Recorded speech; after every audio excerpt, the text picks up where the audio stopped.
안녕하세요. 여러분, 오늘은 인연의 본질과 그 법칙에 대해 깊이 있게 이야기해보려고 합니다.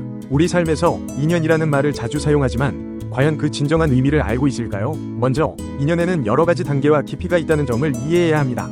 단순히 만나는 것도 인연이지만 그 관계를 어떻게 발전시키느냐에 따라 인연의 질이 달라집니다.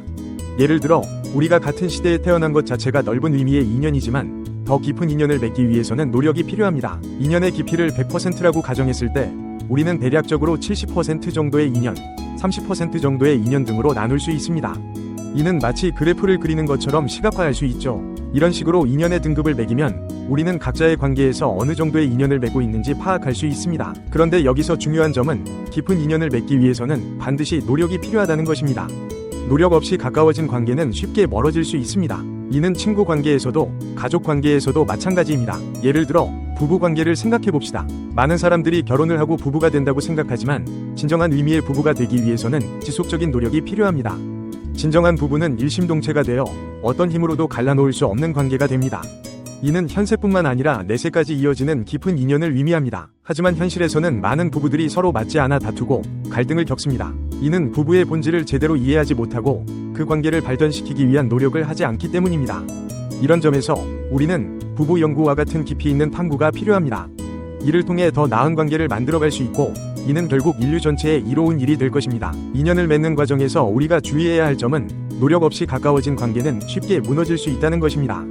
때로는 아무런 이유 없이 갑자기 멀어지는 관계를 경험하기도 합니다. 이는 우리에게 진정한 관계란 무엇인지 다시 한번 생각하게 만드는 기회가 됩니다. 우리 각자는 에너지의 덩어리, 즉 별과 같은 존재입니다. 우리가 살면서 빛나는 삶을 살게 되면 그것이 바로 별이 되는 것입니다. 이는 우리의 내적 에너지, 즉 내공이 쌓여 세상에 긍정적인 영향을 미치게 되었을 때 가능해집니다. 이렇게 빛나는 삶을 산 사람들의 이름은 역사에 남게 되고 후대 사람들에게 존경받게 됩니다. 인연은 우리에게 주어진 소중한 기회입니다. 하지만 그 기회를 어떻게 활용하느냐는 전적으로 우리의 몫입니다. 노력 없이는 어떤 관계도 깊어질 수 없습니다. 때로는 관계가 멀어지는 경험을 하기도 하지만 이는 우리에게 새로운 시작의 기회를 주는 것일 수 있습니다. 우리의 감정 상태에 따라 세상을 바라보는 시각도 달라집니다. 기분이 좋으면 모든 것이 좋아 보이고 기분이 나쁘면 아무리 좋은 것도 나빠 보이게 됩니다. 이는 우리의 내면 상태가 얼마나 중요한지를 보여줍니다. 인연은 우리에게 부족한 것을 채워주기 위해 주어집니다. 예를 들어 새로운 가족 구성원이 생기는 것은 그 가정에 어떤 에너지가 필요해서일 수 있습니다. 이런 관점에서 보면 사위나 며느리를 맞이하는 것도 가족의 에너지 균형을 위한 것으로 볼 수 있습니다. 마지막으로 자연의 법칙은 정확하다는 점을 기억해야 합니다. 우리에게 주어지는 모든 것에는 이유가 있습니다. 우리가 겪는 어려움은 대부분 이 법칙을 이해하지 못하고 잘못 대처하기 때문에 발생합니다. 따라서 우리는 인연의 법칙을 이해하고 주어진 관계를 소중히 여기며 발전시켜 나가야 합니다.